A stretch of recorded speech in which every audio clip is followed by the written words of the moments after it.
A nadie, maestro. Pelealo, tenerle bronca, pero lástima a nadie. Hoy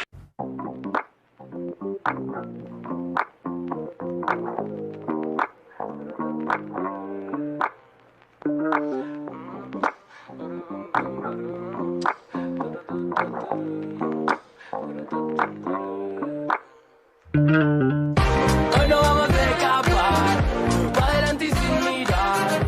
¿Cuántas vueltas vamos a dar hasta encontrarnos de nuevo? Hoy no vamos a escapar, pa' adelante y sin mirar. ¿Cuántas vueltas vamos a dar? Muy pero muy buenas tardes, bienvenidos, bienvenidas, bienvenides a Lástima a Nadie, maestro. Este jueves 12 de noviembre del 2020, cuando la pandemia más o menos nos va aflojando un poco acá en lo que es provincia y capital federal, cuando la Argentina se prepara para jugar sorpresivamente con línea de 3, veníamos hablando de eso antes de arrancar. Hoy tenemos un lindo programa con doble entrevista y con algunos informes muy simpáticos. Saludo rápidamente a mis compañeros. ¿Cómo le va, señor Santiago Núñez? ¿Cómo me gustaría? Buen día, Juancito, Luquita, Martín, de ahí Cresta y toda la banda que está ahí en Urbana BA. ¿Cómo me gustaría, Juan, que suceda lo que no puede suceder hoy? ¿Qué sería eso? Me encantaría que Román entre un ratito. Va a estar en la platea. Me encantaría que Román entre un ratito, tire paredes con Leo, le ponga pase de gol a los delanteros y que nos deleite un poquito en plena Bombonera. No va a suceder, pero bueno, tendremos igual la selección jugando y vamos a estar ahí presentes. Habría que preguntarle a Mora Meal. En una de esas, viste que según el presidente de Boca, Román está para volver a jugar. Sí, sin correr, paradito ahí, pum, toque, deleite, para un costado, para el otro, para adelante. Pero bueno, tenemos un partidazo y tenemos acá la previa en Lástima a Nadie.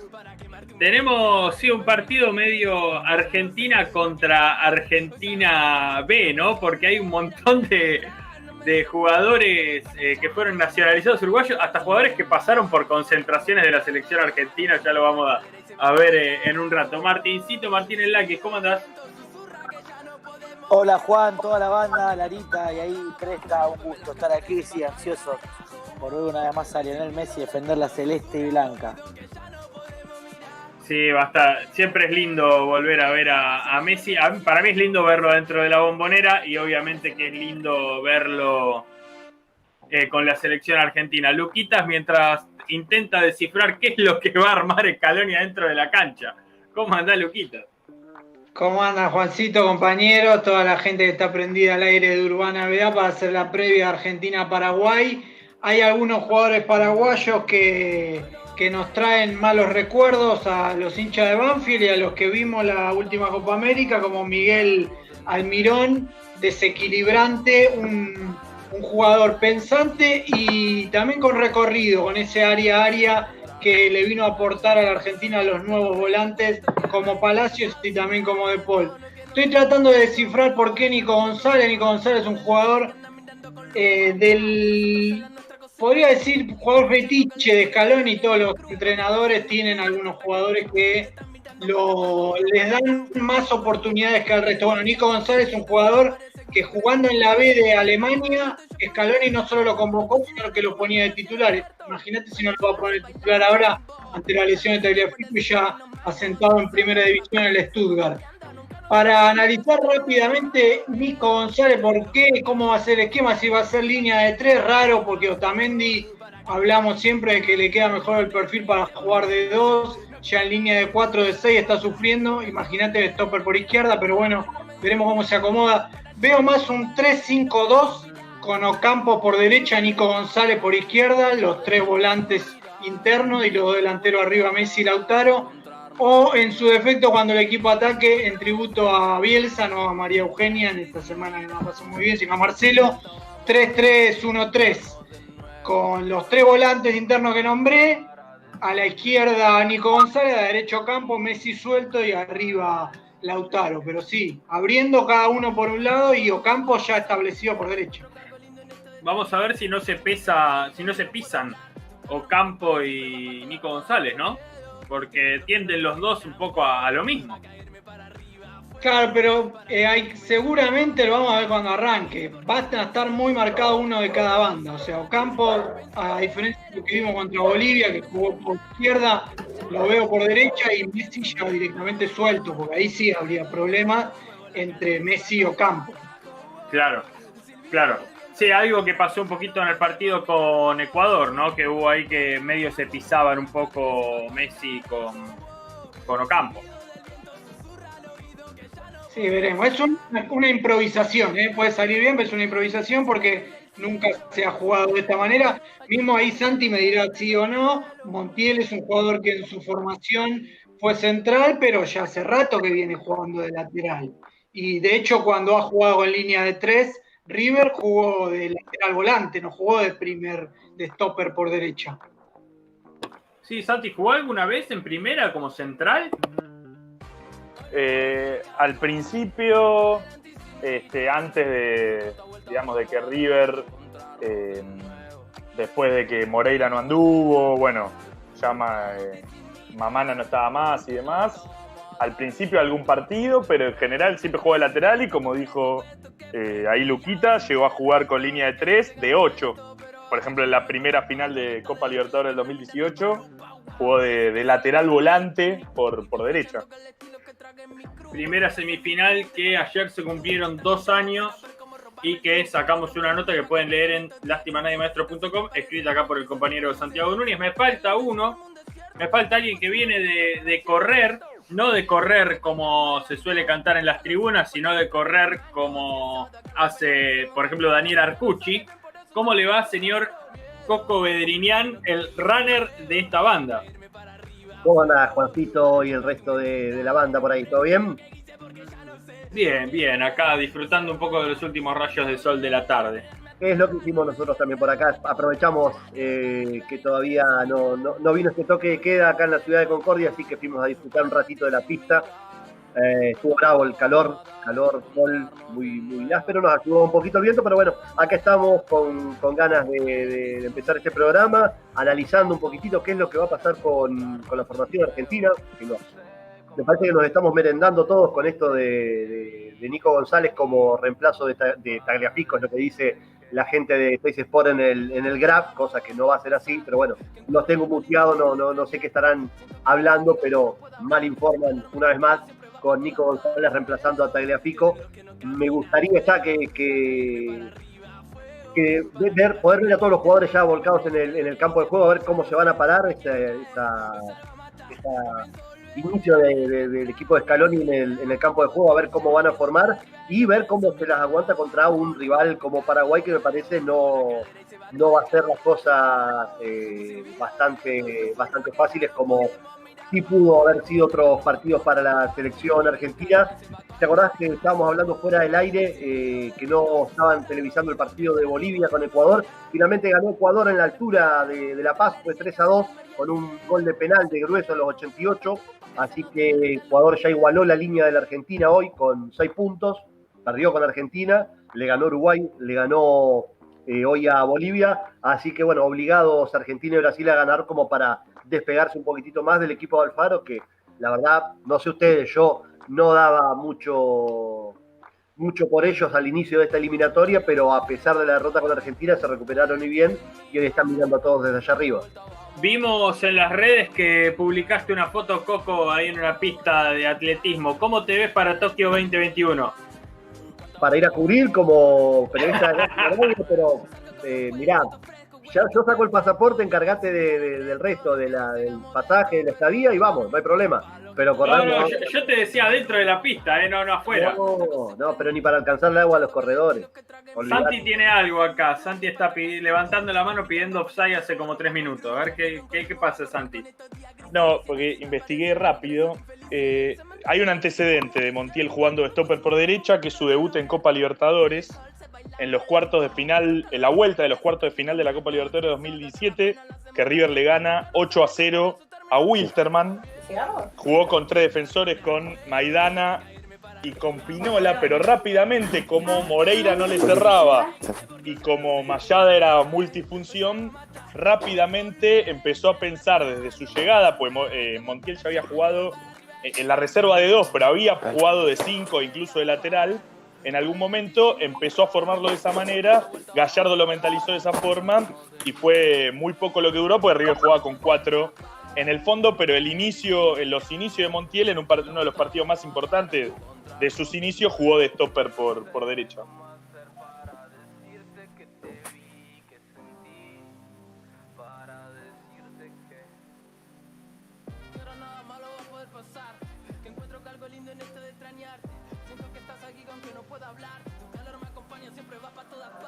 Juan, ¿me escuchás? Estás muteado. Ahora sí, perdón. Ahora sí. Tenemos, después de varias complicaciones técnicas, a nuestro primer entrevistado. Algún día me iba a pasar. El señor Manuel Soriano, autor del libro Canten Putos, historia incompleta de los cantitos de cancha, editado por Gourmet Musical. Manuel, ¿me escuchás bien? Buenas tardes. Hola, ¿cómo andan? Yo los escucho bien, ¿ustedes? Perfectamente bien, te escuchamos. Qué bueno que pudiste entrar, estuvimos cortando clavos hasta recién. Sí, estuvo complicada la gestión. Pero bueno, por suerte lo has podido resolver y te agradecemos mucho. Para quienes no te conocen, no sé, yo ya había leído hace rato las crónicas que había sacado en Anfibia, que varias son parte del libro, pero para quienes no te conocen, no conocen el libro, ¿cómo podrías resumir un poco lo que es el espíritu del libro o el espíritu de las crónicas que están adentro del libro? Bueno, tratan de codificar un poco los cantitos de cancha, ¿no? Es un tema que mueve a un montón de personas e incluso si uno busca en internet hay un montón de trabajos hechos que tratan de unir el cantito con la canción original y es un juego el que hemos hecho muchísimos cuando vamos a la cancha. Pero lo que me pasó a mí fue que hace como 3 años más o menos empecé a escribir una de ellas, no sé por qué, y me di cuenta que cuanto más empezaba como a tironear de la historia, iba encontrando algunas cosas que eran asombrosas y maravillosas. Entonces en ese momento me di cuenta que lo que yo quería poner era como la crónica de la búsqueda, digamos, todo ese proceso de búsqueda era lo que yo quería poner y ahí me enganché y fui escribiendo una detrás de otra. Digamos que no es una cosa informativa, sino que es, yo trato de poner todo ese recorrido de, bueno, tengo este cantito de cancha, ¿a quién le pregunto primero? Voy, llego, le mando un mail a un mexicano que me dice, sí, yo creo que la compuse esto en 1980, después me va mandando a uno, a otro, y todo ese proceso que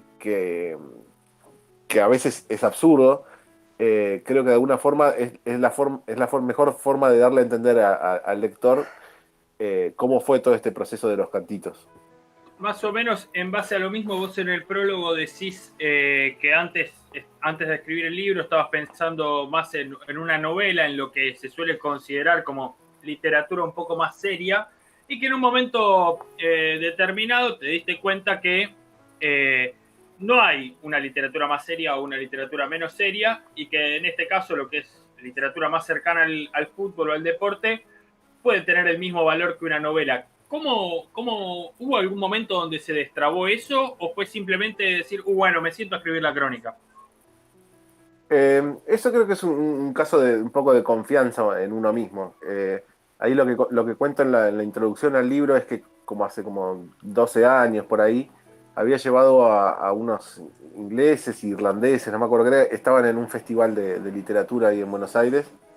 Y el tipo, había 2, lo único que querían ir era ir a conocer la cancha de Boca. Entonces lo llevé, había uno de ellos que era muy reconocido, un escritor muy grosso, y en un momento vio que el tipo estaba fascinado mirando más la hinchada que el partido, y le llamó mucho la atención que la hinchada de Boca hiciera un cantito con una canción que se llama Pop Goes the World, de una banda llamada Men Without Hats. Es una banda muy ochentosa, así, con sintetizadores, rulos, ¿viste? Como una cosa muy 80 que el tipo no podía creer que la cancha estuvieran alentando a un equipo con eso. Entonces, después de eso yo seguí en contacto con él, medio como en plan de, bueno, a ver si me puede introducir un poco en el mundo de la literatura. Yo recién estaba empezando.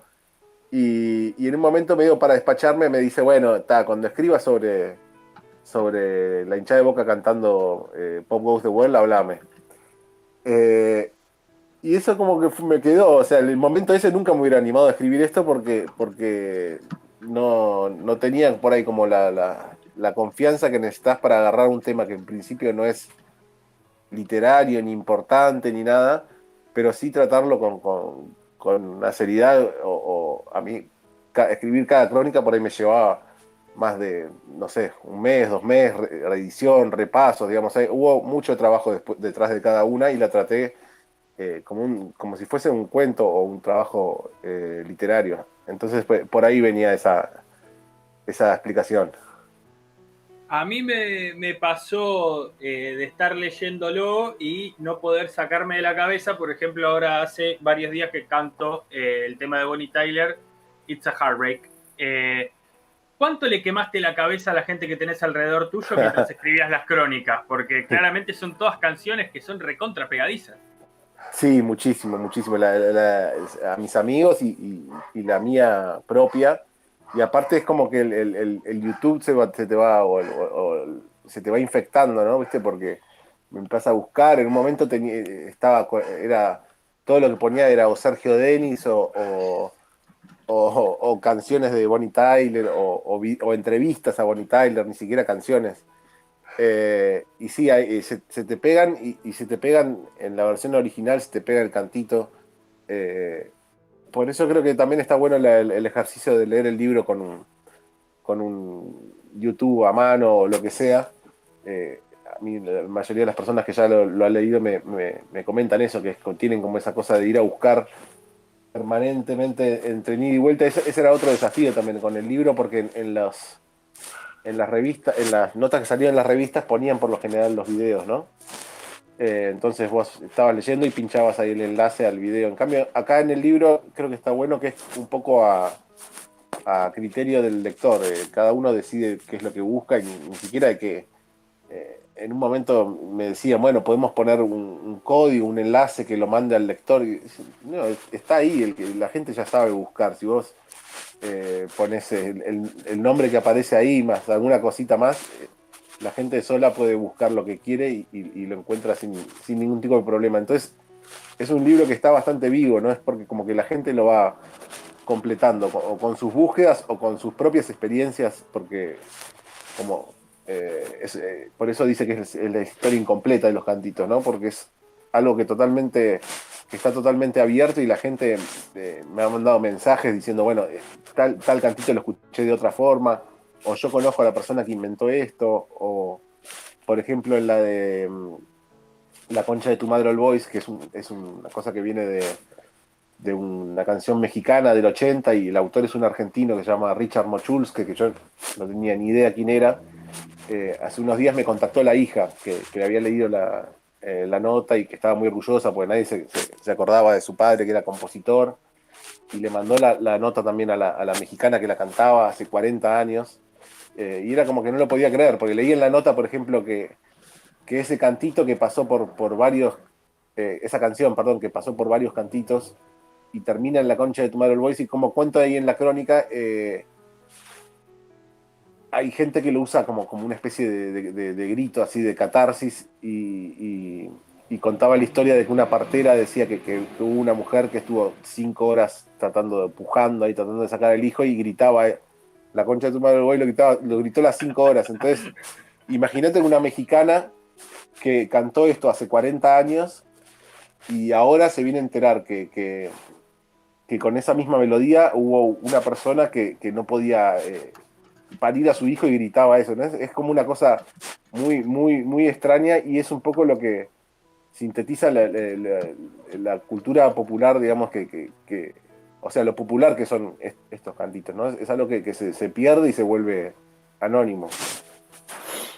Hablando de mezclas extrañas y sin ánimos de adelantar ni que cuentes toda la historia brevemente, pero contale a nuestros oyentes cuál es la relación entre la hinchada de Boca, Bell and Sebastian y Roque Narvaja, porque eso es una cosa maravillosa.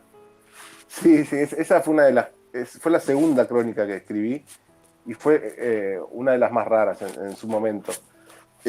Todo empezaba así, un amigo, como está ahí en la crónica, un amigo que con el que iba a la cancha de pendejo me manda un mail diciendo, ayer estaba andando por la calle o en el auto, no me acuerdo dónde, y empezaba a escuchar esa canción de Bell Sebastian, que es, para los que no la tienen, es una banda indie escocesa, viste, muy abajo, muy... algo totalmente opuesto a lo que pensás cuando pensás en una hinchada de fútbol. Y él decía que empezó a cantarle encima, muchas veces fui preso y muchas veces lloré por vos. Ese cantito, y se dio cuenta que entraba perfectamente en la melodía de esa canción de Bell Sebastian. Perdón que te interrumpa. Sí. No entraba perfectamente, sino que te lleva a cantarlo. La canción te obliga a cantar eso encima. Claro. Él me lo dijo así. De repente me descubrí pegándole al techo del auto, ahora me acuerdo mejor, y cantando eso. Es como que la canción lo había llevado a eso. Entonces ahí esa crónica me gustó porque tiene como una cosa media de misterio, así como si fuese un cuento policial. Entonces como que asumo ahí el rol de detective y trato de ver cómo se llegó a eso. El cantito de fútbol viene por esta canción de Roque Narvaja, que es, de la joven guardia en la que estaba Roque Narvaja, la reina de la canción. Pero bueno, lo que trato de descifrar ahí es cómo se llegó de una canción a la otra, si hubo una especie de plagio, si Bell Sebastian escuchó el cantito de fútbol, digamos, todo ese trabajo. Incluso tengo algunos amigos músicos que me hacían los análisis comparativos así de las partituras, y fue un viaje bastante extraño. Manuel, buenas tardes. Lucas Jiménez te saluda. ¿Cómo andás? Hola, ¿cómo andás? Bien. El libro se llama Canten putos, el puto utilizado como un insulto, y, o sea, no por vos, sino imagino que estás traspolando cómo se utilizan las canchas. Hace un año más o menos sacamos una nota en la página en Lástima Nadie Maestro, que tomábamos la bandera, aquella bandera que le puso Boca después de que River volvió del Nacional B, por puto y cagón, y analizábamos el lenguaje machista que monopoliza el relato del fútbol, y tomamos como el puto tiene distintos significados en otros países del continente, pero en algunos, como en México, que toma mucha canción argentina, también lo usan con connotación negativa. Empezaron a gritar el puto en México cuando saca el arquero, algo que se hace en las canchas argentinas, y la FIFA lo sancionó en la Copa América del Centenario y en el Mundial de Rusia. Esto en realidad el lenguaje viene a ser como una máscara del pensamiento, y las canciones vienen a demostrar un poco cómo es la cultura de ese país. ¿El lenguaje machista es algo propio de la cultura futbolera argentina, o lo podemos traspolar a una cultura latinoamericana? Te pregunto esto por esto de que México tomó algo que era de acá. ¿Lo tomó quizás sin entender el significado, o entendiéndolo propiamente de lo que estaban cantando? No, yo creo que es algo bastante generalizado. Lo que hace por ahí la hinchada es reflejarlo, pero no es un invento ni del fútbol argentino, ni argentino, ni mucho menos. Ahí, una de las crónicas que está dedicada como especialmente a hacer un recorrido por los contenidos homofóbicos o genitales, digamos, de los cantitos. Y ahí empieza, hay relatos del padre de un amigo, por ejemplo, que me decía que ya en 1951 él se acordaba de uno que contaba, que le cantaban era Marante, el jugador de Boca, y Cereijo, un funcionario de Perón que justo estaba ahí en la cancha de Boca, y decía algo así como Boca atrás, Racing adelante, el culo de Cereijo, la poronga de Marante. Eso era en 1951. Entonces, ahí en esa crónica hago como una especie de recorrido en el lenguaje, que obviamente en este caso de Canten putos, puto significa amargo, no significa homosexual. Pero es verdad que cuando haces todo un recorrido por los cantitos te das cuenta que la connotación siempre es negativa, digamos, la carga es negativa por un lado o por el otro, y apunta más o menos para el mismo lado. Pero bueno, hay unos casos ahí que también ponía como ejemplos, por ejemplo, en la serie Los Soprano y en la película El Gran Lebowski también hablan de dos casos que usan el, el coger y recibir, o el te voy a romper el culo, etcétera, etcétera. De la misma manera que se usa en Argentina, solo que lo usan con referencias al béisbol, que es el deporte yanqui por excelencia y las más asociado al macho, viste que el fútbol allá lo tienen más como una especie de juego de niñas. Entonces es una cosa muy compleja, por eso a veces me da cosa hablar de esto, porque esa sí fue una crónica que me dio mucho trabajo escribir, y hay estudios de un antropólogo que se llama Eduardo Archetti, que es interesantísimo también, sobre toda esa construcción del lenguaje, sobre cómo tiene también que ver con la dominación, digamos, de quién domina al otro, que también está en la relación padre-hijo, que se usa mucho en el fútbol. En fin, hay una infinidad de cosas que yo no soy ni sociólogo ni antropólogo, sino lo que hago es como ir recolectando y dejar que el lector una un poco los cabos. Manuel, ¿cómo estás? Santiago te habla. Hola, ¿cómo andás? Yo simplemente una pregunta más genérica, digamos, del proceso, un poco de la investigación, la lectura y demás. Desde el primer momento en el que te interesaste por esto, hasta hoy, al calor de el avance del movimiento de mujeres y las diversidades y demás, ¿viste alguna evolución en ese proceso, en la conciencia y demás, o considerás que más o menos estamos en una etapa similar? No sé, esto lo he empezado hace 3 años, como les contaba, y creo que ahí ya estaba por ahí un poco este proceso. Por ahí ahora es más intenso, digamos, pero ya estaba, creo que un poco ese proceso, y bueno, está los debates también sobre qué hacer con eso, que no es tan fácil, digamos. Por ejemplo, en Argentina los cantitos, cuando hay un cantito xenófobo, se paran los partidos, ¿no? Entonces algunos dicen, bueno, ¿por qué no pararlos también cuando hay cantitos que tienen alguna referencia homófoba o violenta o lo que sea? Y bueno, ahí, no sé, habrá que ver cada uno. Es verdad que si haces eso, es más o menos un 70-80% de los cantitos tenés que prohibirlos, porque después tenés otros que te dicen, no, en realidad tenés que tomarlo no literalmente, sino como una cosa más metafórica. Y si te digo, les vamos a romper el culo, en realidad significa que les vamos a ganar. Pero bueno, esa metáfora también viene de algún lado, y tampoco puedes ponerte a hilar qué es metáfora y qué es literal, pues estás en una especie de comité de lingüistas ahí en la AFA para que decidan qué cosa se puede cantar y qué cosa no. Entonces es una cosa bastante compleja, y ni siquiera sé si una prohibición en sí es la solución, o si es una especie de maquillaje. Obviamente el problema es más profundo que ese. Pero, digamos, era algo que sí me interesaba hacer en el libro, y por eso también es que me animé a ponerle el título que tiene, porque yo sé que tiene un respaldo y un estudio atrás, digamos. Pero no, es algo muy difícil para sacar alguna conclusión. Manuel Soriano, autor de Canten Putos, historia incompleta de los cantitos de cancha, editado por Gourmet Musical. Manuel, te agradecemos muchísimo por esta charla. Esperamos que vaya joya en la venta del libro, y esperamos que sigan saliendo más crónicas.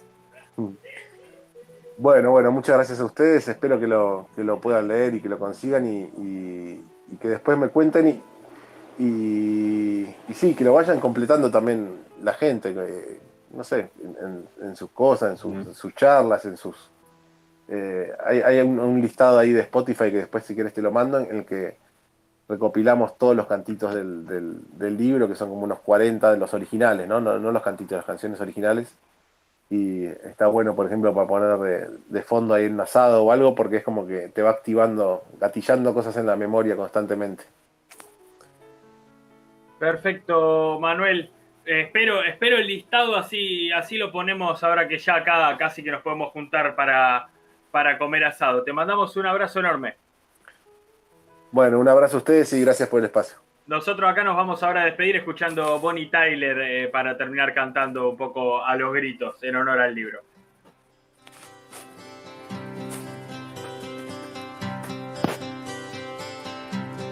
It's a heartache, nothing but a heartache. Hits you when it's too late, hits you when you're down. It's a fool's game, nothing but a fool's game. Standing in the cold rain, feeling like a clown.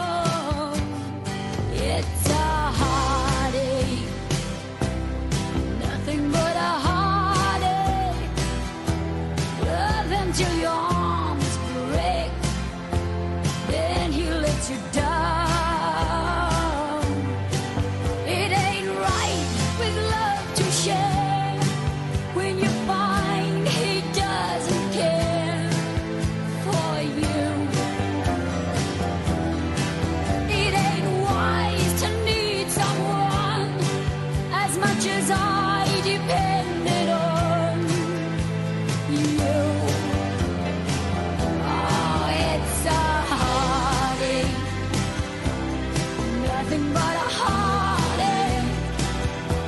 Hits you when it's too late, hits you when you're down.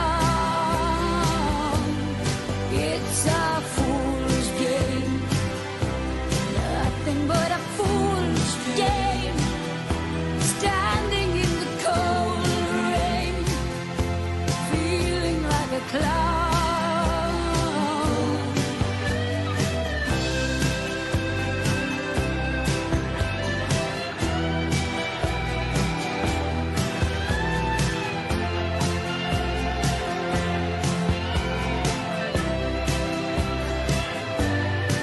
It ain't right with love to share when you find he doesn't care for you. It ain't wise to need someone as much as I depended on you. Oh, it's a heartache, nothing but a heartache. Love until your arms break, then he lets you down.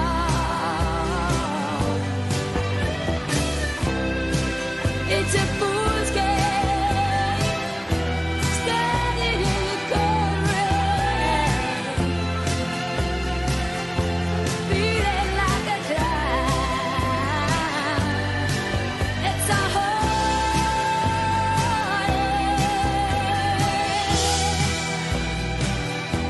love until your arms break, then he lets you down.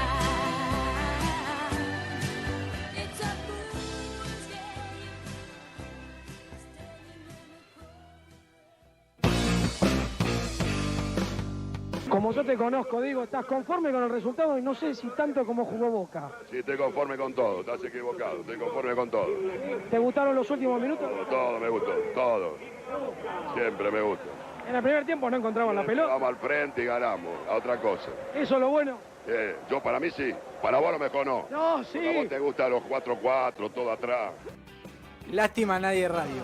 4-3-1-2 hasta el final.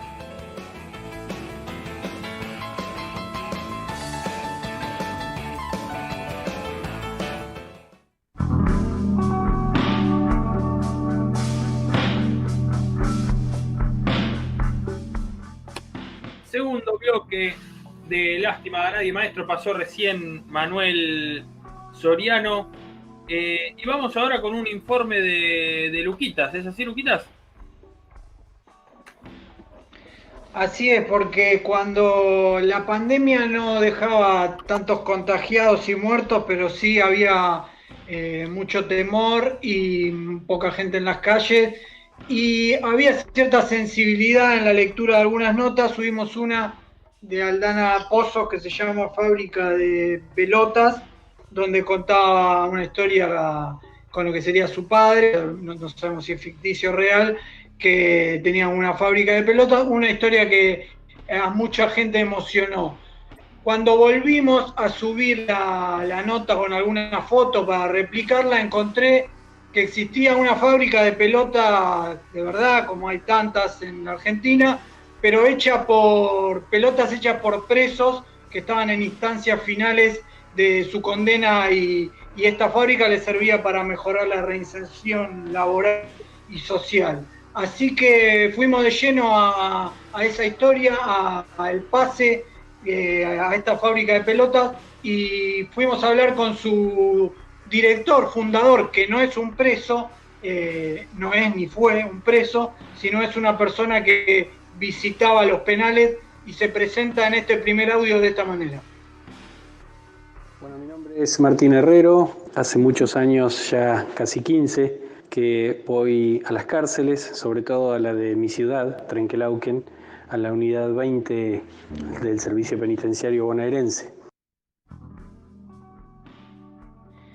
Ese era Martín Herrero, cuenta inicialmente hace cuánto que va a las cárceles, y ahora en el siguiente audio nos va a contar cómo nació el PASE, la fábrica de pelotas de Trenquelauquen.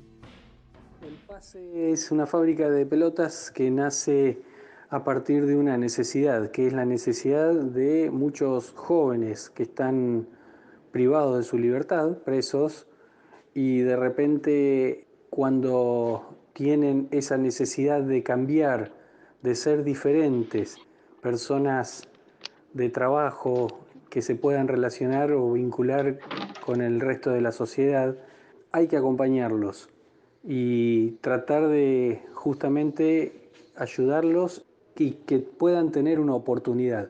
Por eso fue necesario crear una empresa que los tome, pero no solo que los tome, o sea, no que los tome cuando estén en libertad, sino previo a la salida definitiva.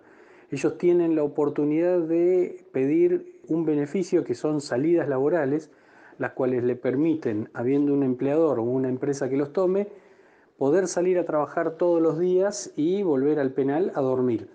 Así es como nosotros creamos ese empleador, esa empresa, que es la fábrica de pelotas El Pase, para que ellos puedan salir a trabajar y no por el hecho de fabricar una pelota, sino para poder trabajar con ellos, en hábitos, en costumbres, en límites, en cumplimientos de horario, en respeto hacia un patrón, a un compañero, en todo lo que pueda fortalecer su autoestima, en trabajar también barreras de prejuicios, bueno, todo lo que los pueda empoderar y que ellos puedan creer en ellos para después, una vez recobrada la libertad definitiva, estén en condiciones de trabajar en cualquier empresa. Para eso el PASE ya tiene algunos convenios con empresas privadas y que cuando ellos quedan en libertad, muchos de ellos ya, si lograron ser recomendables, están trabajando en esas empresas en blanco. A diferencia de lo que se puede llegar a pensar, de que las cárceles están pobladas más que nada por gente grande, por adultos, adultos muy mayores, aunque sea de 35, 40 para arriba, las estadísticas dicen lo contrario. La mayoría de las personas que están presas tienen entre 18 y 28 años. Eso muestra que hay delincuencia juvenil, pero también muestra que hay falta de oportunidades para esos jóvenes, para mostrarle otros caminos como sociedad, y en este caso oportunidades laborales como esta que tienen una vez que ya cayeron en prisión. Pero otra cosa que pensé como prejuicio, que hubo varios que tuve antes de abordar esta nota, y dije, bueno, hay una fábrica de pelota porque el fútbol es popular, fueron por ese lado. Y Martín Herrero responde en el siguiente audio que quizás se dio más como una casualidad y no fue una elección marcada, dijeron vamos por las pelotas por el fútbol? Lo cuenta en el siguiente audio. Podría haber sido la fabricación de cualquier producto el que iniciara la empresa, pero bueno, fueron pelotas de fútbol. ¿Por qué? Porque justamente en San Nicolás tengo un amigo que él también hace unas pelotas con unas maquinitas bastante caseras, pero hace pelotas de tipo vulcanizadas y con el claro objetivo de sacar chicos también vulnerables, los saca de los semáforos y bueno, se los lleva y los inicia también en el mercado laboral, les da dignidad. Entonces yo cuando vi ese proyecto digo, ¿por qué no para los chicos que están presos? Así que ahí surge la idea de hacer pelotas de fútbol, de vóley y demás. Y bueno, después nosotros hicimos la pelota clásica, que bueno, tiene mucha más mano de obra porque son cosidas, entonces mucho más artesanales. Ese era Martín Herrero de la fábrica de pelotas del Pase de Trenquelauquen, pero bueno, ese es un inicio introductorio de cómo nace el Pase, por qué pelotas, pero vamos ahora el año que nos está tocando vivir, este año maldito 2020, año de la pandemia, y le preguntamos cómo les afectó a el Pase este año pandémico, si bajaron mucho las ventas, y presten atención a lo que nos dijo. Bueno, la pandemia nos golpeó bastante, más que nada en el proyecto de crecer o de crecimiento que teníamos, porque la idea era replicar el proyecto en otras unidades para seguir generando oportunidades para otros chicos, otras personas.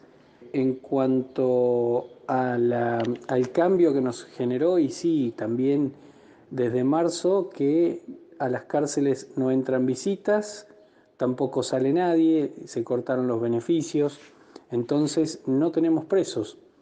Pero sí también nosotros trabajamos con chicos de nuestra sociedad que están también en estado de vulnerabilidad. Con ellos hemos venido trabajando y hemos llevado pelotas a coser a la unidad penal. Y las ventas, sí, bueno, sí, han sido más difíciles, pero tenemos el acompañamiento de muchas empresas, muchos particulares que personalizan la pelota y bueno, le dan justamente, acompañan esa pelota con un logo, con un nombre. Es un buen regalo, tanto personal como para sus clientes, las empresas, ¿no?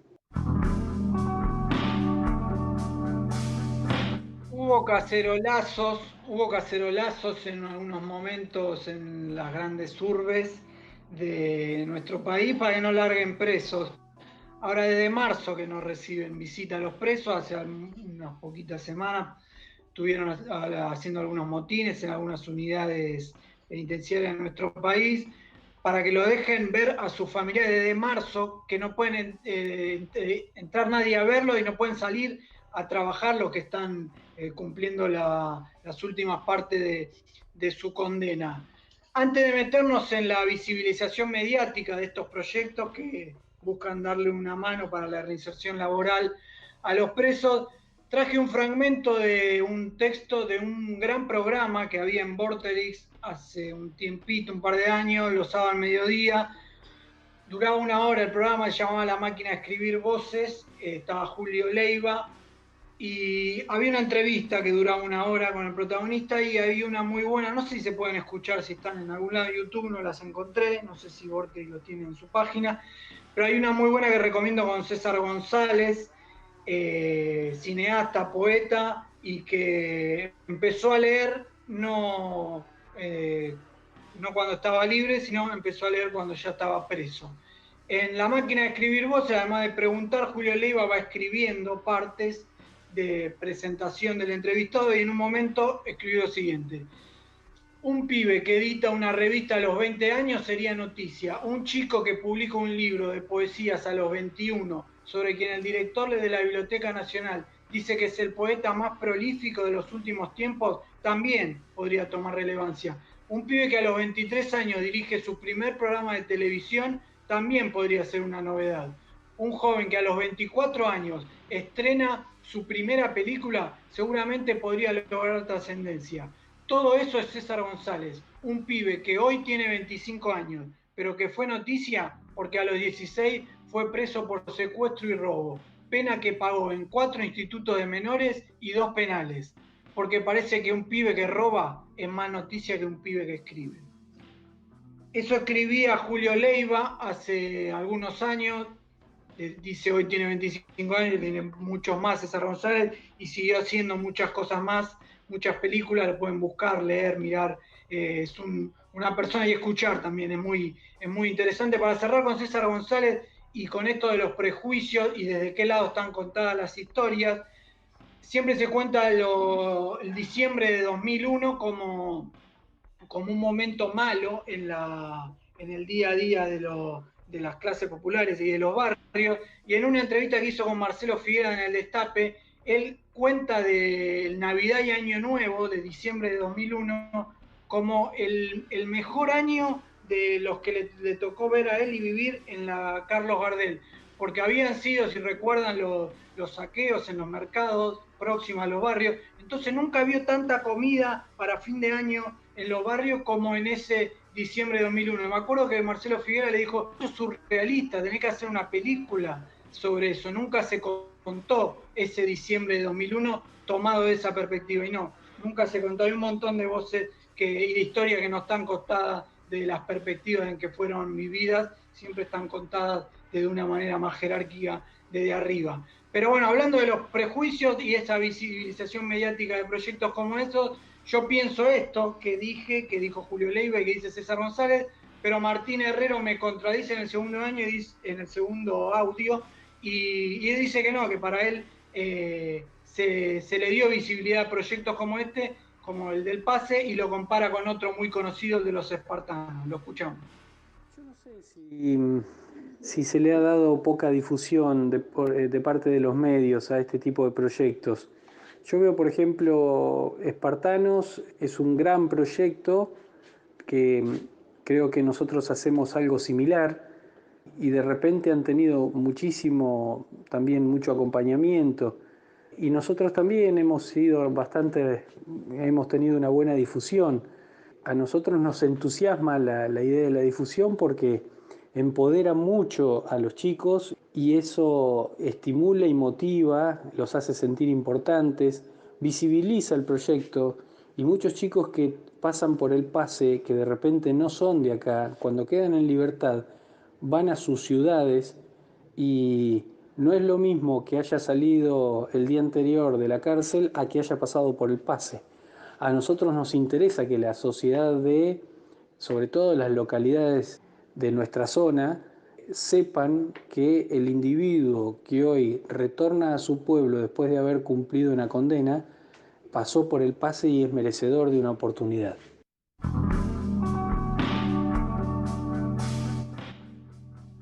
Ahí Martín Herrero del Pase nombraba a los Espartanos, que es un equipo de rugby que está conformado por jugadores de distintos penales, y los Espartanos fueron noticia este año, o sea, cada vez que hay algún partido, más que nada los All Blacks los suelen venir a visitar cuando vienen a jugar acá con los Pumas, pero fueron noticia después de la muerte de Fernando Báez Sosa, asesinado por un grupo de pibes que juegan al rugby en Villa Gesell, y sacaron un comunicado donde le daban las condolencias a la familia de Fernando, pero también le abrían las puertas a los chicos de estos que mataron a Fernando, y exculpaban al rugby de lo que había ocurrido, del acontecimiento del asesinato. Una parte del comunicado decía: nosotros éramos los más violentos de la sociedad, no conocíamos el rugby, y ahora tenemos todos los valores inculcados y una nueva vida para cada uno de nosotros. Gracias a esos valores, el rugby nos enseñó a decirle no a la violencia. El rugby no es el problema, es parte de la solución. Nosotros nos cansamos de tener errores, pero el rugby da una segunda oportunidad. Esto es Esparta y esta es su casa. Están invitados para ser parte de nuestro equipo. Hasta ahora no hubo más noticias al respecto, solo quedó esta invitación. No sabemos si la van a tomar o si la tomaron algunos los chicos estos que mataron a Fernando Báez Sosa y que están hoy detenidos a la espera de condena. Pero bueno, volvamos a El Pase, la fábrica de pelota de Trenkelauken, que tiene un padrino muy especial, Adolfito Cambiaso, el polista, que además le llevó la pelota a un tal Lionel Messi, que hoy juega con la 10 de la selección argentina, nuestro capitán. Vamos a escuchar en voz de Martín Herrero cómo se acercó a Adolfito Cambiaso al pase y cómo le acercó la pelota a Lionel Messi para que la firme.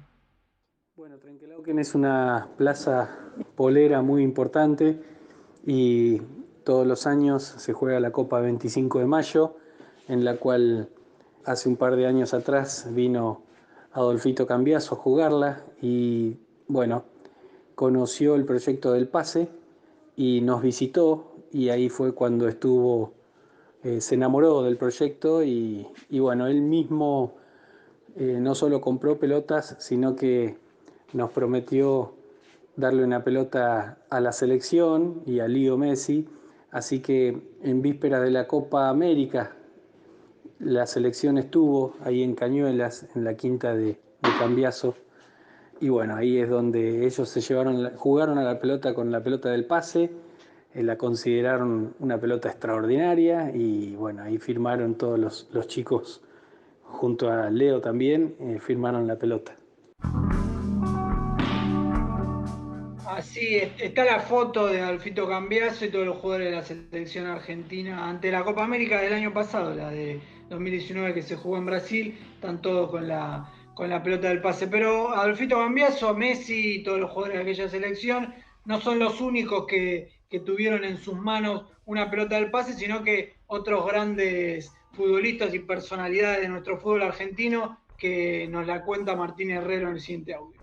También no solo Lío tuvo la pelota, sino Carlitos Tevez, el Muñeco Gallardo. Bueno, hay muchas personalidades que nosotros desde el interior admiramos más que nadie, y también muchos jóvenes, muchos chicos, cuando están haciendo una pelota que saben que va a ir a parar a las manos de unos de estos monstruos, en el buen sentido de la palabra, le escriben el nombre propio adentro de la pelota, y cuando Tevez tuvo una pelota en la mano, hubo quien dijo: me está abrazando a mí, porque adentro está mi nombre.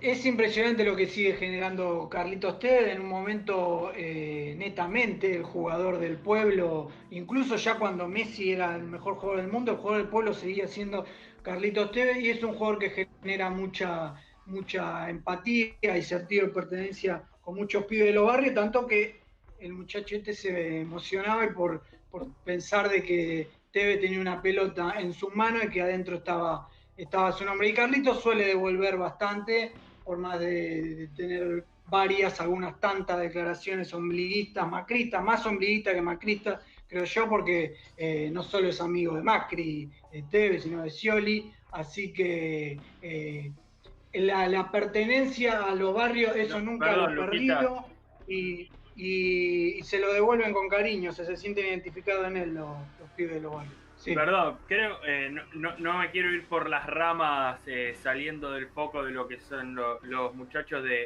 del pase, pero creo que muchas veces lo hemos charlado. Creo que el tema Tevez en general es más una problemática de nosotros que formamos parte de la clase media que de los pibes de los barrios. En general los pibes de los barrios lo suelen tener como un ejemplo, lo suelen tener como un ídolo, como este pibe, alguien a quien abrazar. Sí, yo no sé si problemática, y digo ombliguista porque, o sea, solo para aportar esto y no extenderme en Tevez, es un jugador que había jugado algunas competencias con la selección sub-20, y cuando sus propios compañeros estaban a punto de disputar un mundial, se subió un alambrado a cantar la selección se va a la puta que lo parió, para ir a jugar la Intercontinental con Boca. Por eso digo que va más allá de las clases y de las ideologías políticas, sino es una mirada individualista que la ha demostrado más a lo largo de su carrera, pero eso no le quita su origen para nada, le quita su origen popular y lo que demuestra y lo que genera en los barrios. Pero el pase tiene una foto de portada con unos niños y unas niñas africanos y africanas que tienen una pelota, pero no está explicado, o sea, solo está la foto y no tiene ninguna descripción. Entonces fui a Martín Herrero a que me cuente de dónde salió esa foto y la historia detrás de una pelota del pase en África. Hay una ONG que se llama Somos del Mundo, que visita lugares muy carenciados. En esta oportunidad, chicos de África, justamente en Mozambique, chicos de una comunidad que tenemos un sacerdote argentino ahí, Juan Gabriel Arias, y bueno, el padre Gabriel Arias acompaña ahí esa comunidad desde hace muchos años, y conectados con esta ONG se llevaron 8 pelotas del pase para distribuir en los diferentes lugares, porque la pobreza es tan grande que hay clubes de fútbol pero no funcionan por falta de pelota, por lo que prácticamente llevó un tesoro. Y bueno, así que esa donación que mandamos desde el pase también fue muy significativa y muy valiosa para nuestro espíritu sobre todo. Sí, quedó la foto que realmente para nosotros es importante.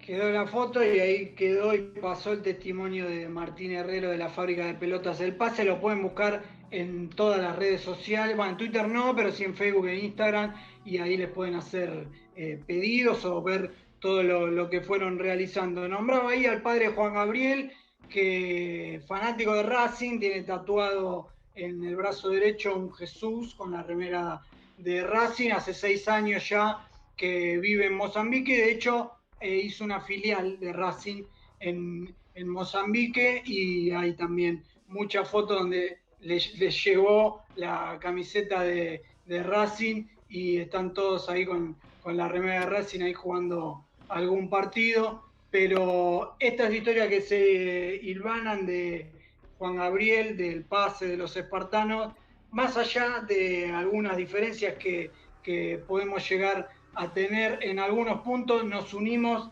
en el tenderle puentes y darle oportunidades justamente a la gente que no les sobraron oportunidades a lo largo de su vida.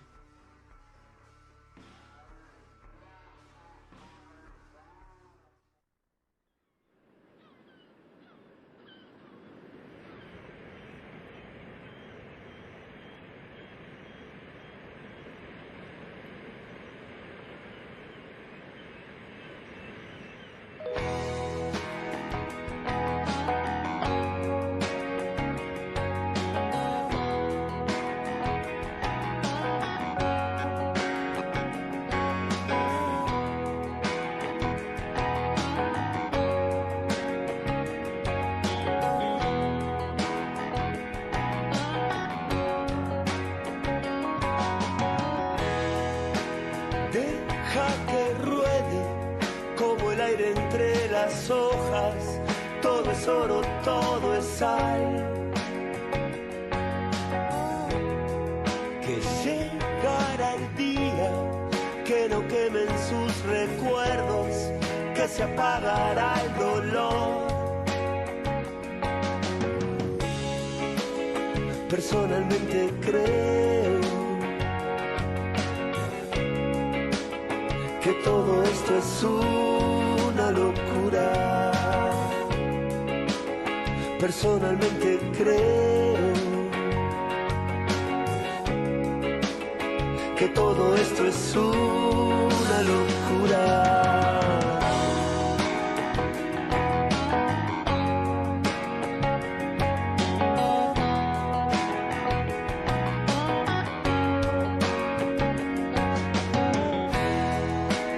¿Cómo es la vida? ¿Cuántas veces en el cielo? ¿Cuántas en la oscuridad? Que solo es el tiempo el que llevará tu vida a donde quiere que estés. Personalmente creo que todo esto es una locura. Personalmente creo que todo esto es una locura.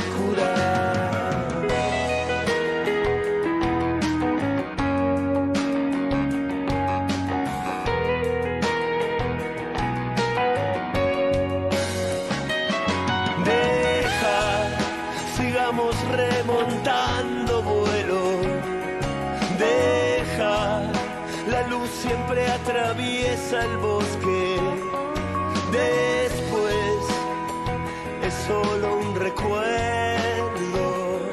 después solo pasará.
Pero la verdad que feliz, muy feliz.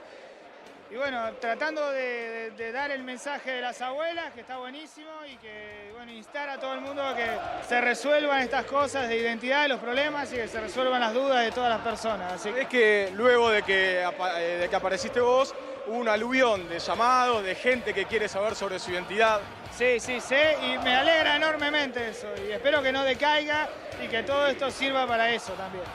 Feliz al lado del nieto. ¿Qué te parece? El premio que me da la vida, el haberlo encontrado, el que sea como es, un chico divino, maravilloso, el disfrute de este día de fiesta acá en su club, que ahora lo hago un poco mío también, por supuesto, y nada, la gente es muy movilizador y a las abuelas nos hace bien porque nos rejuvenece todo esto, nos da ánimo, nos alimenta el alma, así que ahora estoy con lo más querido en este momento, que es él y ustedes, todos ustedes.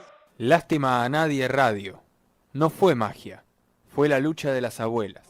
Habremos de buscarlo hasta que no se extinga el sol.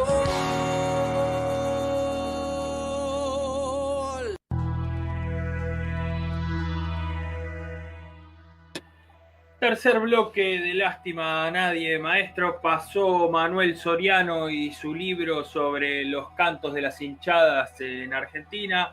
Pasó el informe de Lucas sobre el pase a la fábrica de pelotas de Trenquelauquen que emplea a presos. Y tenemos en comunicación en este momento a Gustavo Díaz. Gustavo Díaz es el director del Museo de Deportivo Laferrere y además el historiador del club. Gustavo, buenas tardes, ¿cómo andás? ¿Me escuchás bien? ¿Qué tal? Buenas tardes, sí, mucho gusto. Antes, una aclaración, no tenemos cargos todavía en el museo, aunque los chicos insisten en tenerlo, pero sí, soy uno de los referentes del museo y soy historiador del club, está bien. Sabés que te lo iba a preguntar, porque el título lo puse yo. No hay problema.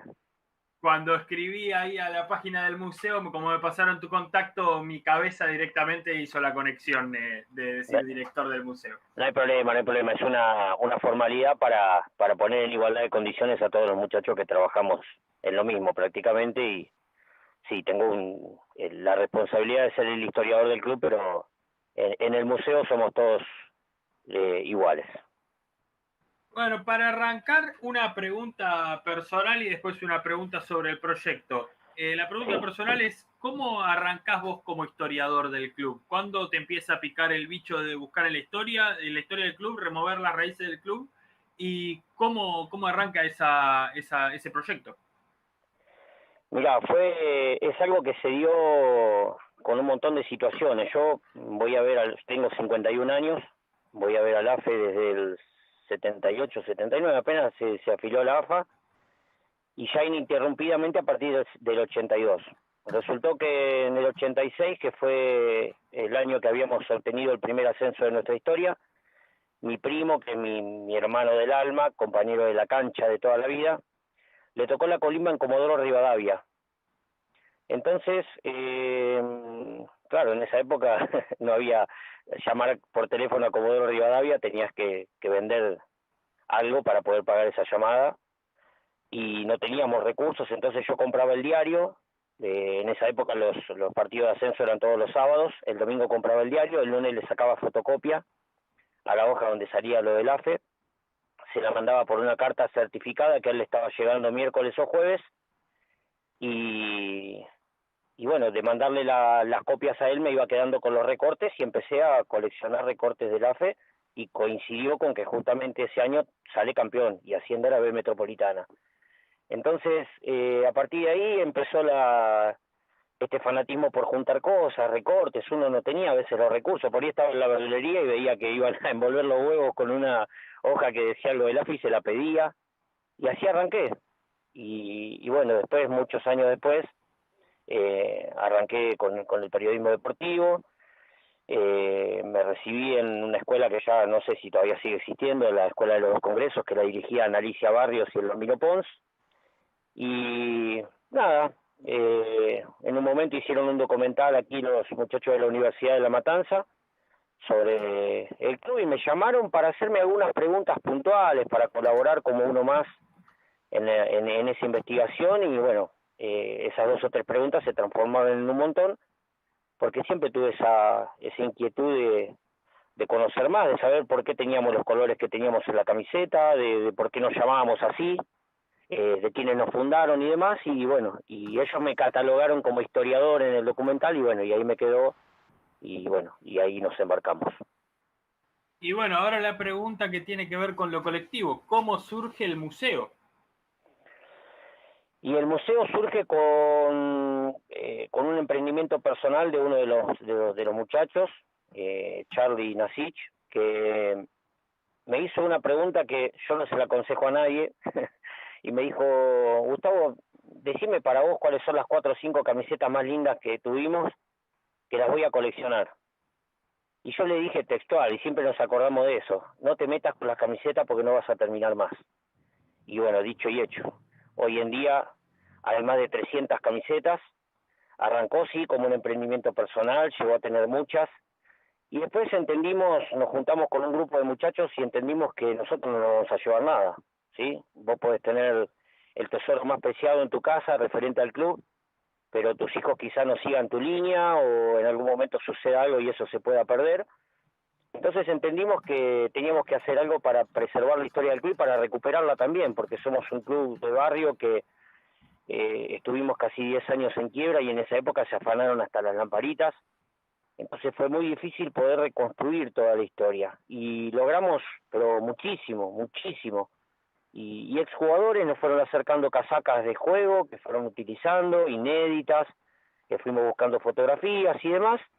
Y bueno, y ahí arrancó el museo, que hoy por hoy no tiene un espacio físico porque no tenemos en el club las condiciones de seguridad por ahora dadas para dejar semejante material ahí, pero estamos trabajando a conciencia en un lugar para, en un futuro no muy lejano, hacer el museo ya fijo. Por ahora lo que hacemos son muestras anuales de camisetas, que arrancó así como museo de camisetas, y hoy por hoy ya, debido a la cantidad de cosas que fuimos consiguiendo recuperar, ya podemos catalogarlo como museo.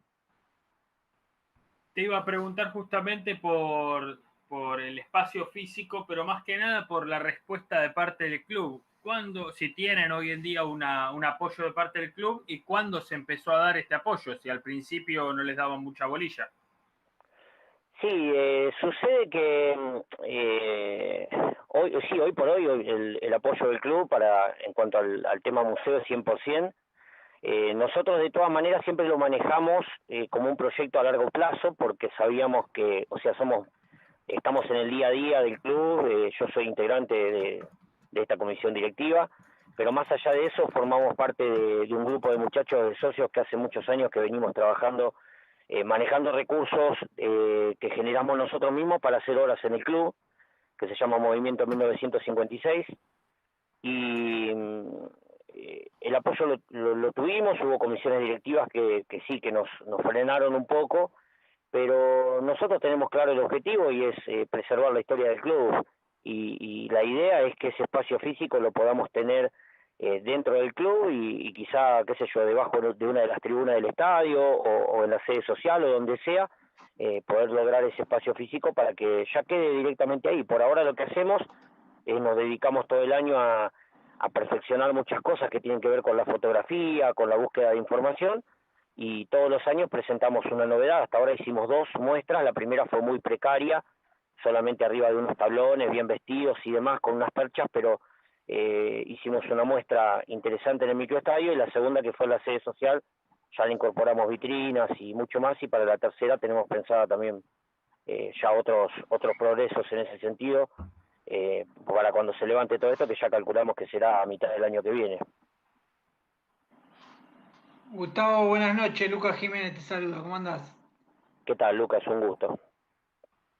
Igualmente, en junio de este 2020 se cumplieron 30 años del ascenso del AFE a la B Nacional, ese partido contra el Boys en cancha Huracán. Ustedes del museo subieron la remera de los jugadores, verde, y del arquero. Estoy viendo que el arquero tenía el escudo de la Federación Francesa de Fútbol. Contame cómo es eso.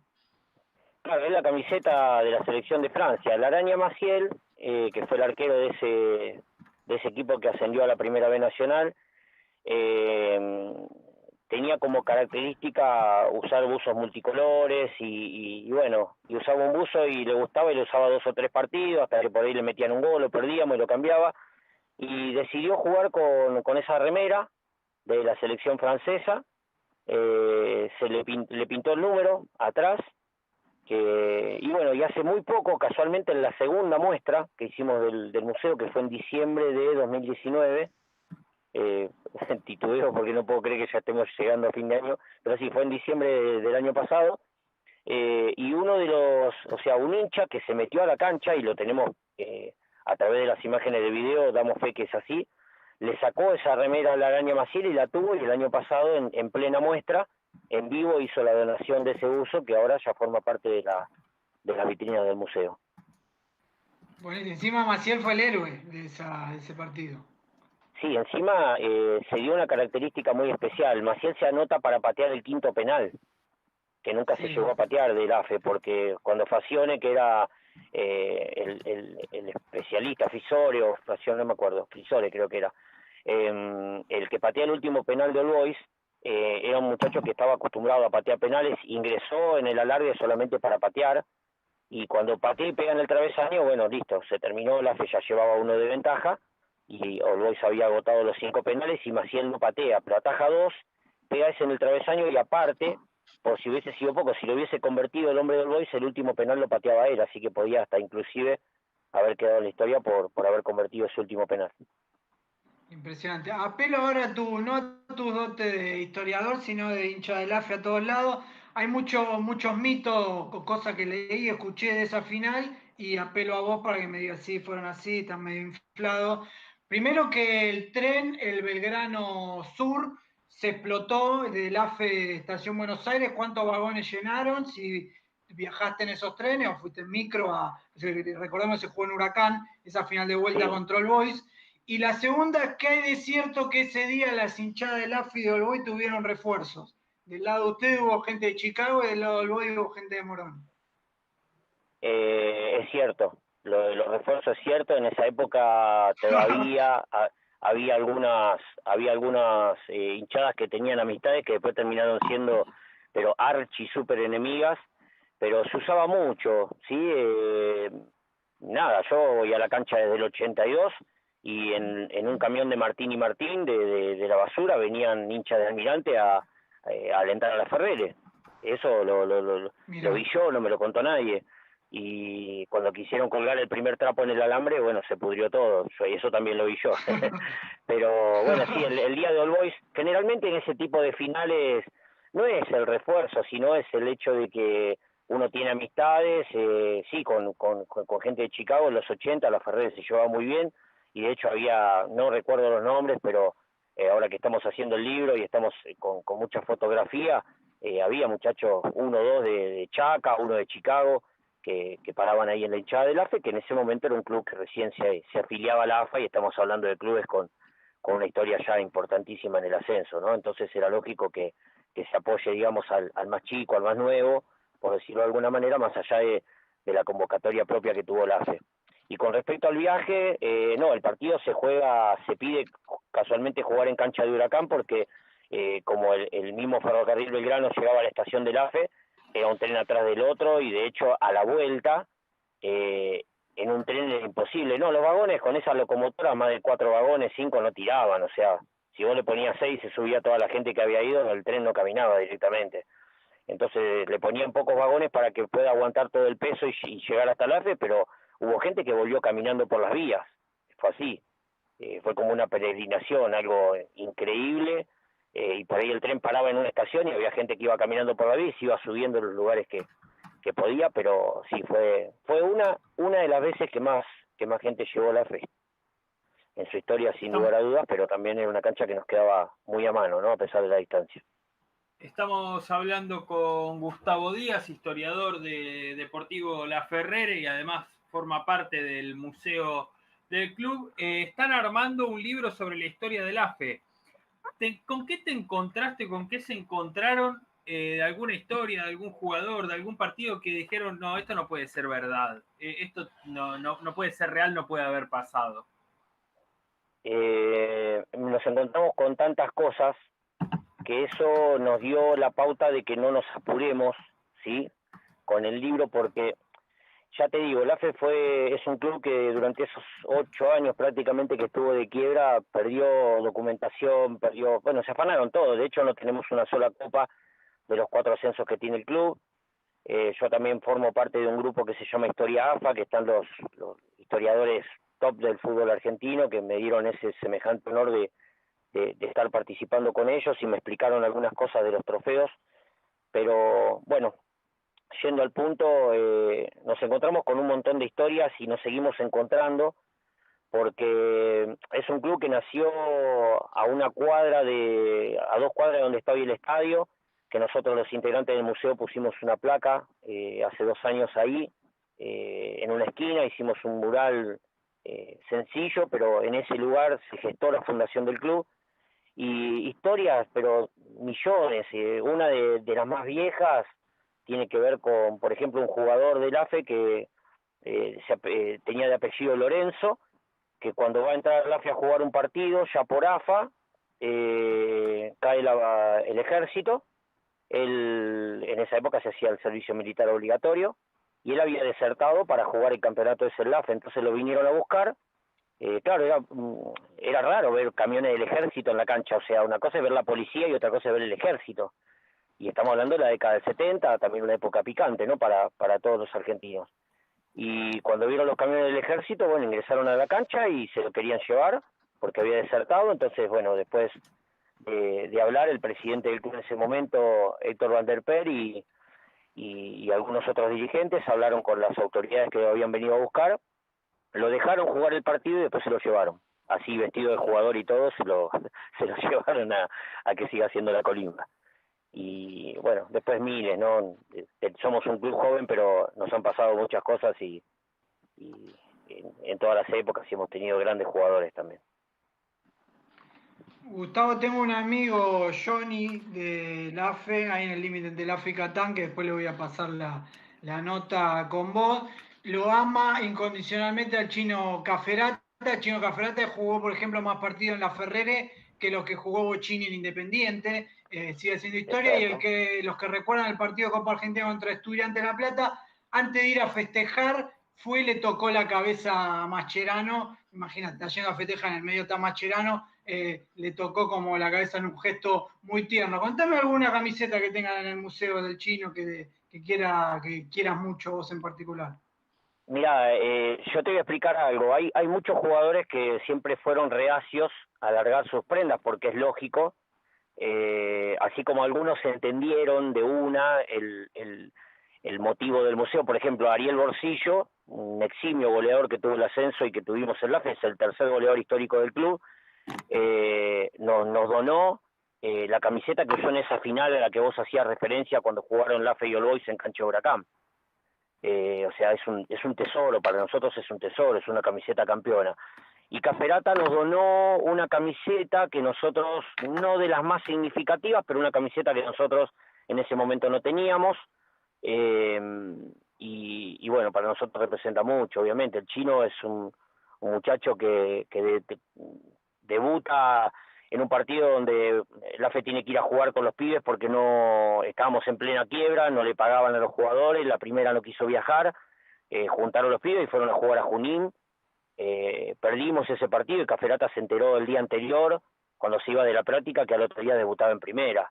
Y bueno, y fue incondicional, obviamente que se bancó todo ese tiempo jugando en la FE, donde no se cobraba absolutamente nada y donde en algún que otro sábado sí ganaban únicamente, podían pasar por un supermercado de ahí del barrio y les daban una bolsita con mercadería a los jugadores que habían participado, que tampoco era gran cosa, que bueno, pero bueno, a jugadores que no cobraban nada, era eso. Y después cuando el Chino tuvo la posibilidad de irse, la jueza de ese momento no autorizaba la salida de ningún jugador del club por considerarlos patrimonio. Y bueno, y más adelante, cuando ya empezó a cobrar un sueldo, él mismo dijo, me banqué 10 años jugando sin cobrar nada y ahora que me pagan por jugar en el club que yo amo, listo, me quedo acá. Y bueno, y al día de hoy el Chino forma parte del plantel profesional del club y es un profesional de primera, es el primero que llega, es el último que se va, es un ejemplo para los pibes, que arrancó en el Baby Fútbol y que él sí pasó por todos lados, él pasó por el Baby Fútbol, hizo todas las inferiores hasta llegar a la primera división y bueno, y convertirse hoy por hoy en el hombre récord del fútbol argentino. Gustavo, sabemos que te estás tomando un descansito en el laburo, te agradecemos muchísimo por este tiempo. ¿Tenés tiempo para que te haga una pregunta más o querés ya sí, que no te liberemos? No hay problema, está todo arreglado con los muchachos, ya me tengo que pagar la pizza mañana, pero todo bien, no pasa nada. Buenísimo. Un abrazo para gratis. Todos los muchachos, muchas gracias. Claro, lástima a nadie. Lástima a nadie, maestro, por supuesto. Si hablamos de ídolos, hablamos de la Ferrere, no podemos no hablar de nuestro queridísimo Garrafa Sánchez. Así es. Y el motivo original por el que yo te contacté es porque hace un tiempo volvió a circular una foto en redes sociales de Diego y un Garrafa de pelo largo, un Garrafa que no tiene nada que ver, flaco, nada que ver con la imagen icónica del Garrafa pelado. ¿Nos puedes contar un poco cómo fue eso? ¿Cómo fue que Diego llegó a ver ese clásico y cómo se dio esa foto? Bueno, en esos años el presidente del club, el Deportivo de la Ferrere, era Rubén Costoya, muy amigo de Roberto Cruz, que fue el que después intentó esa revolución allá en Mandillú de Corrientes, llevándoselo a Diego a dirigir allá. Después de todo esto sucede después de la suspensión por doping de Maradona del Mundial del 94, donde Rubén Costoya había formado parte de la delegación de dirigentes que ha habido al Mundial por Argentina y pegó mucha onda con Diego, muchísima onda. Y bueno, cuando sale el tema del doping y todo, te imaginas que a Maradona no le quería dar trabajo nadie.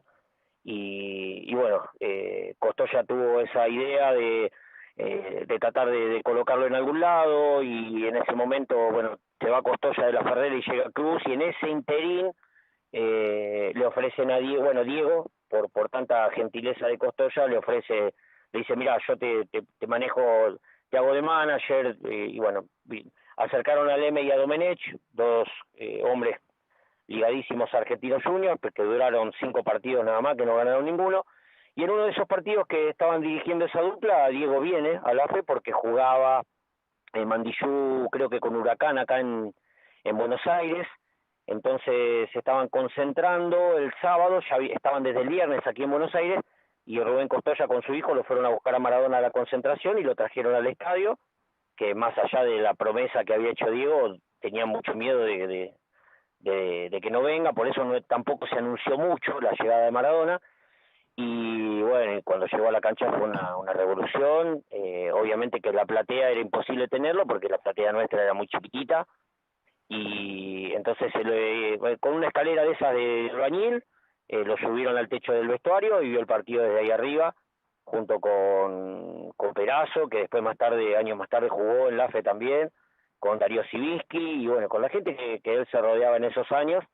Y bueno, y antes de subir se sacó esa foto con Garrafa en lo que era el pasillo del vestuario local que estaba ahí a metros del campo de juego. Hoy la cancha del AFE tiene otra fisonomía, otras instalaciones, pero debajo de lo que es la platea actual y casualmente de lo que es el vestuario hoy local, ahí más o menos en ese lugar se sacó esa foto entre el Diego y Garrafa, que había debutado el año anterior en la AFE.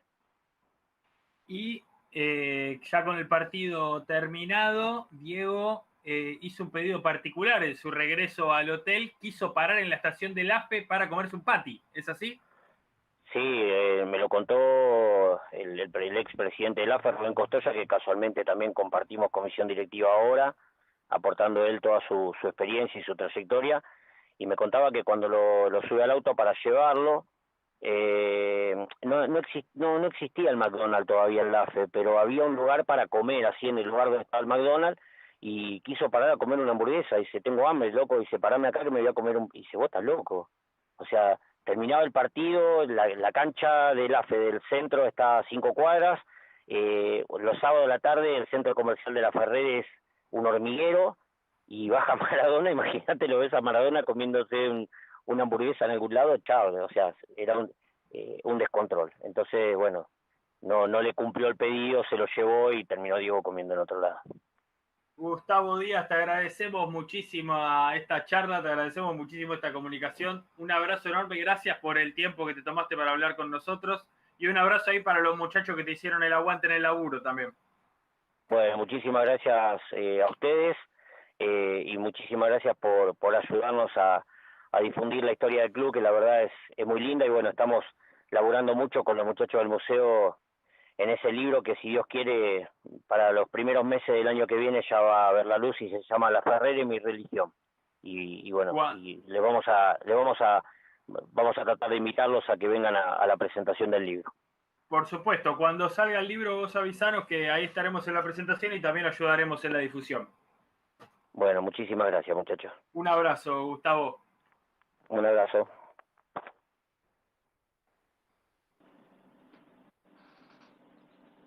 Ahí pasaba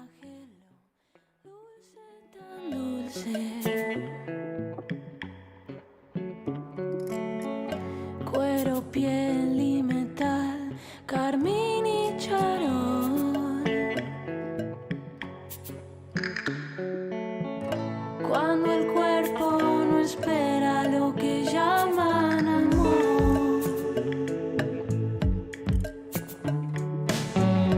Cada lágrima de hambre, el más puro néctar.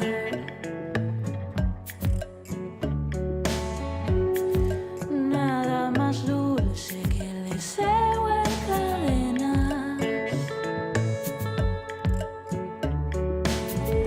Cuando el cuerpo no espera lo que llaman amor. Más se pide y se vive. Canción animal. Canción animal.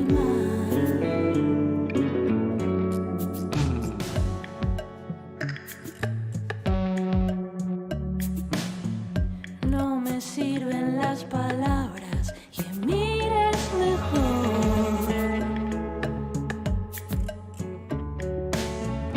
Cuando el cuerpo no espera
Hola, soy Juan Domingo Perón. Lástima a nadie, maestro. Primero no tengo decidido retirarme. Entonces va a depender muchísimo por ahí de las ganas que yo tenga en ese momento, de la forma que crea que es el momento de decir basta. Yo quiero tratar de jugar lo máximo posible porque a mí me gusta estar en el club, me gusta el día a día de un vestuario, pero obviamente que sé también que he pasado 5 operaciones muy complicadas y que por ahí no va a ser el tiempo que yo pretendía jugar. Entonces voy a ver día a día cómo esté y en la situación que esté, si es en Boca, si es en Vélez, si es en donde sea. La situación mía es día a día. Yo ahora los plazos que me pongo son muy cortos. Si me pongo a ponerle a un plazo ahora, desde acá a diciembre, en diciembre veré qué hago y así, porque también es una forma que creo que me ayudó en este tiempo a ser más claro conmigo mismo.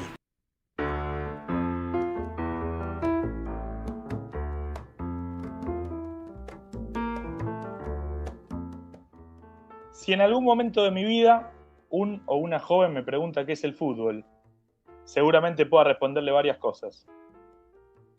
Pero una de ellas va a ser, indudablemente, que para entender este deporte hay que mirar. Y si hablamos de mirar, no hay mejor comprensión del balompié que poner los ojos en un pibe que jugaba a ser Quinquela Martín con el elegante traslado del balón en pleno barrio de La Boca. A un joven que derrochó talento por el paseo de la Castellana. A un muchacho que hizo deleites de coliseo en tierras romanas, que tradujo buen fútbol al dialecto valenciano y que alguna vez jugó a pintar las calles de pueblo en el barrio de Liniers.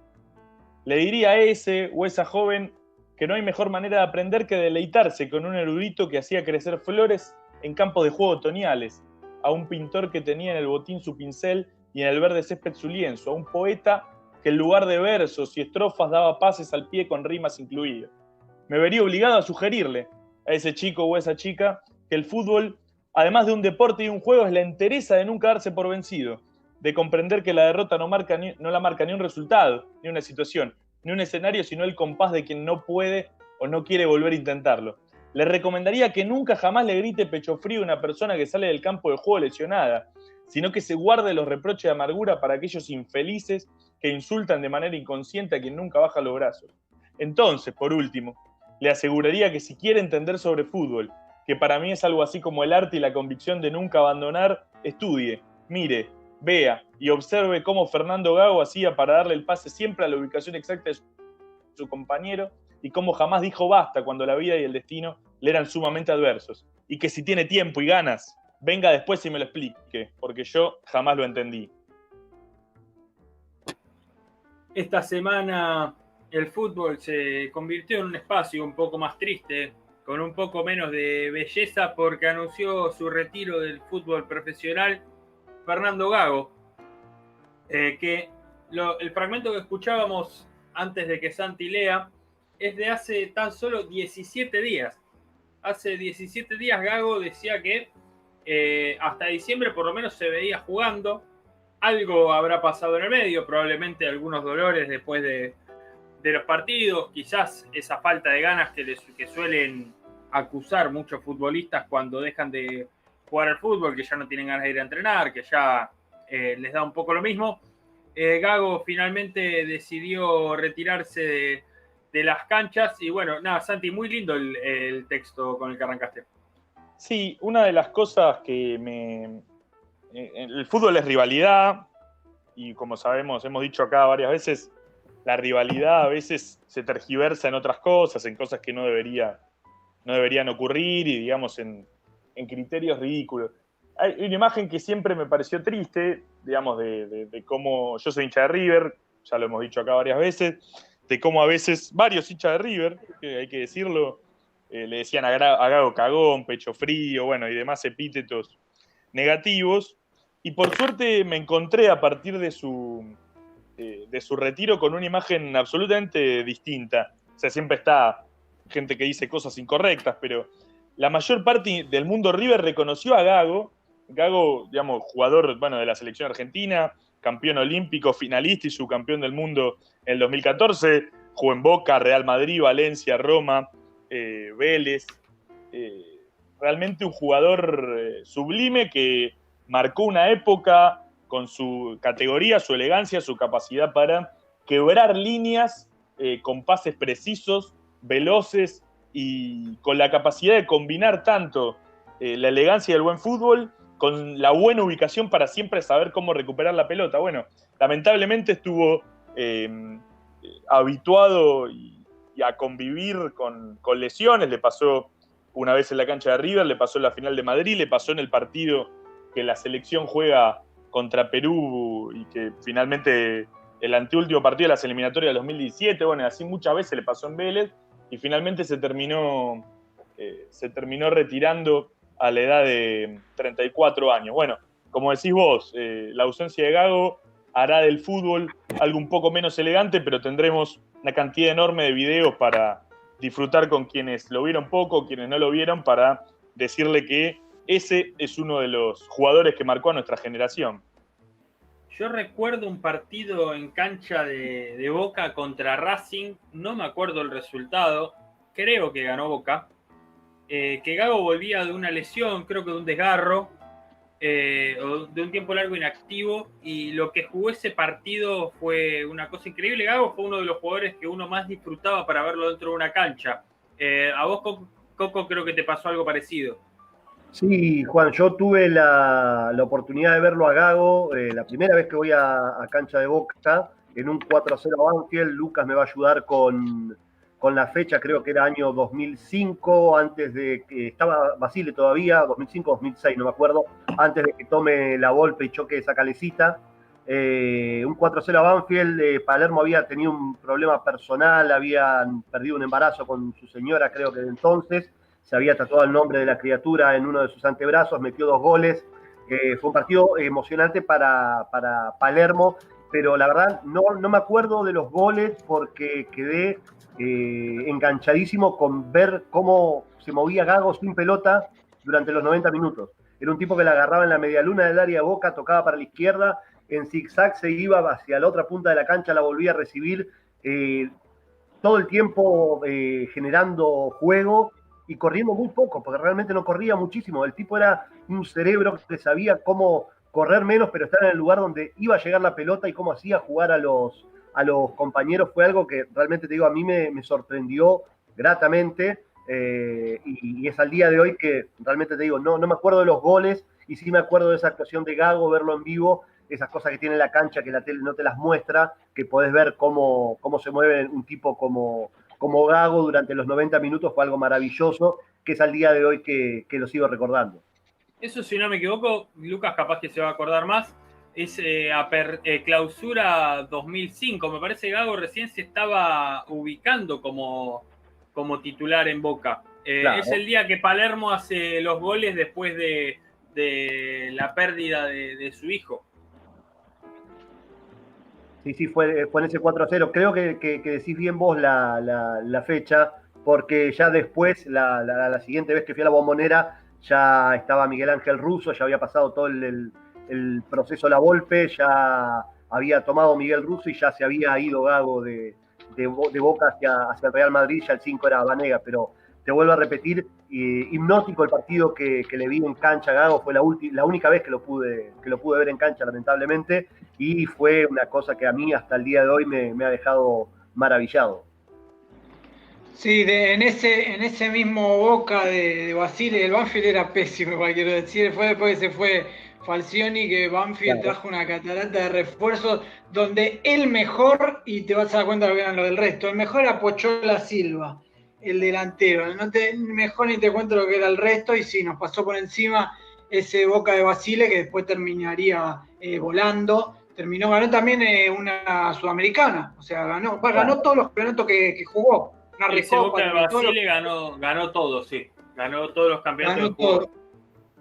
En un momento ese Boca de Basile jugó contra el Colón de Tata Martino, que duró muy poco el Tata en Colón, y el Tata contó cuando agarró la selección argentina y lo convocó a Gago. Gago estuvo en la primer Copa América 2015, no estuvo en la 2016, dijo, fíjate si Gago es importante para mí, que me acuerdo que cuando era técnico de Colón tuve que modificar todo el esquema para neutralizar a Gago.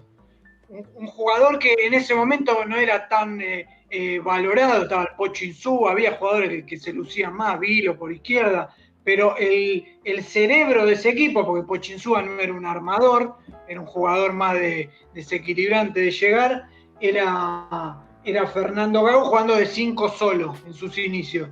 Claro, el que jugaba de 8 era Bataglia. Claro. El que jugaba de 8 era Bataglia.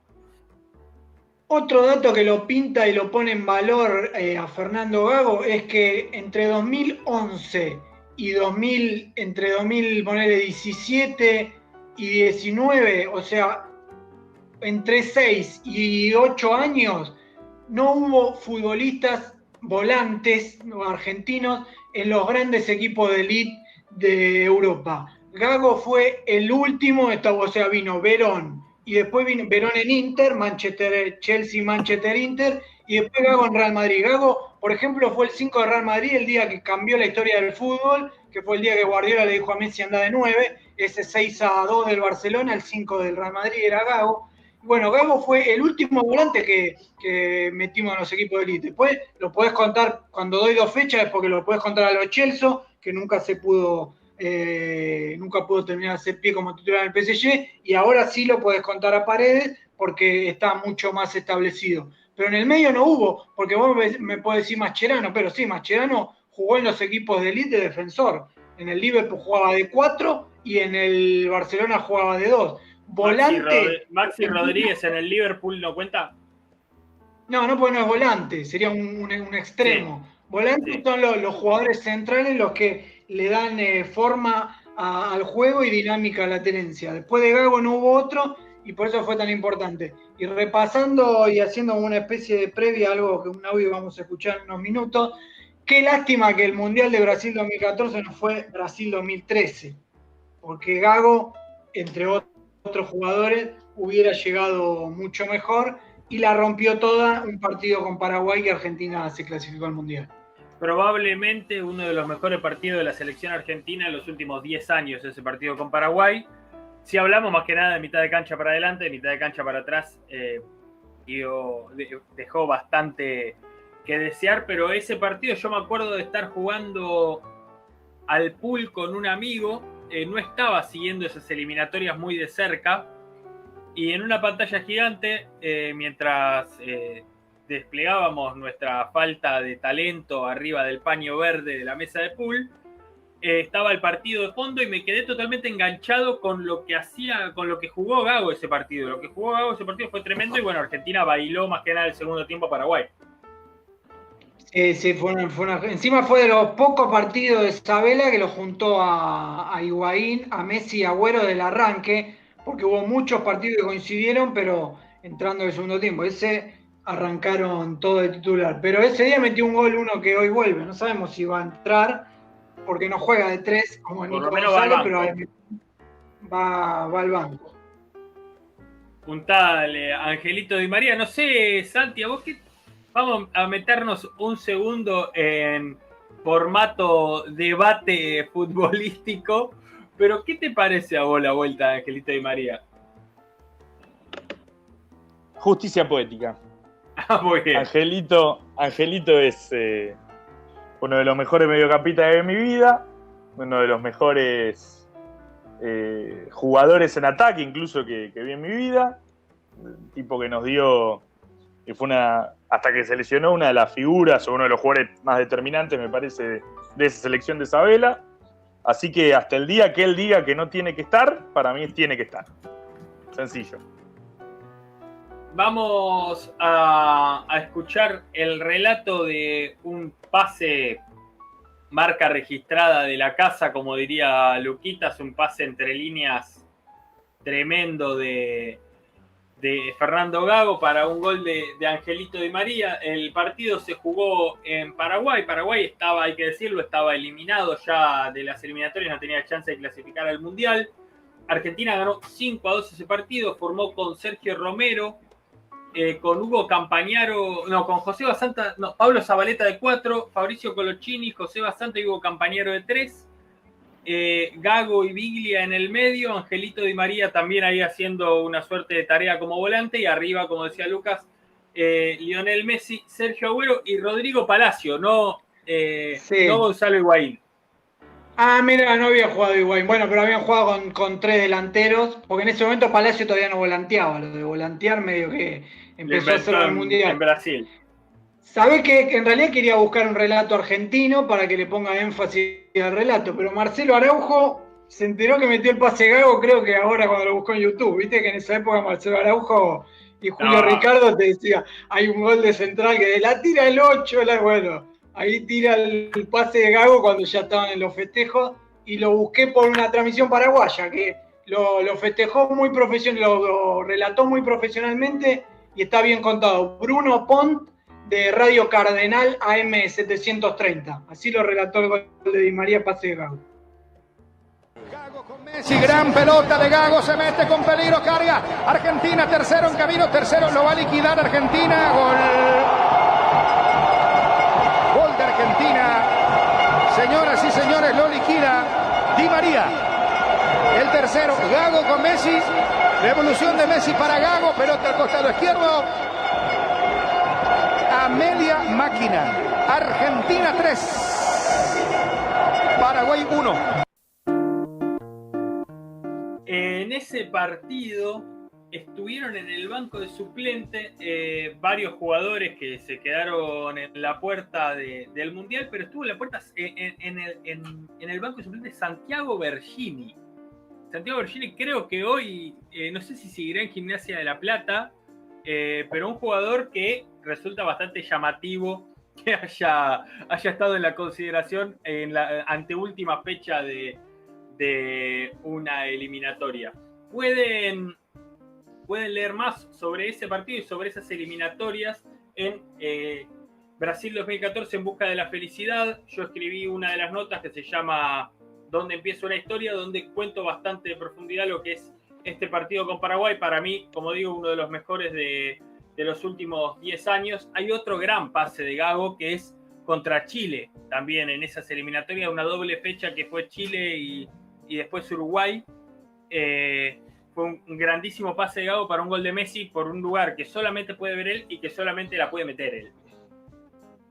Sí, en realidad ese relato no lo puse, ¿sabes por qué? Porque todos los relatos se quedan con el chiche de Messi, que mete una pisadita en el área, y La Torre es el único que lo valora un poquito el pase de Gago. Todo el dulce de leche de la jugada se lo terminó llevando a Messi con esa pisadita impresionante en el área. Pero sí, ese momento, bueno, y esa jugada que escuchamos recién previo al gol de Di María muestra lo que era. O sea, Gago era el jugador que más entendía a Messi con ese pase, que le daba ese pase a buena velocidad rápido, y lo hacía de que lo encontraba en buenos lugares, lo hacía que no tenga que bajar. Gago también participó en el gol de Argentina a Bosnia, que después Messi rebota con Higuaín, arranca en una combinación entre Gago y Messi. Gago, que no tuvo un buen mundial. Tengo una pregunta para hacerle igual a Santiago Núñez, que no tiene demasiado que ver con Gago, sino que tiene, pero sí puede tener que ver con Gago con el tema de las recuperaciones. ¿Cómo anda usted de la espalda, señor Santiago Núñez?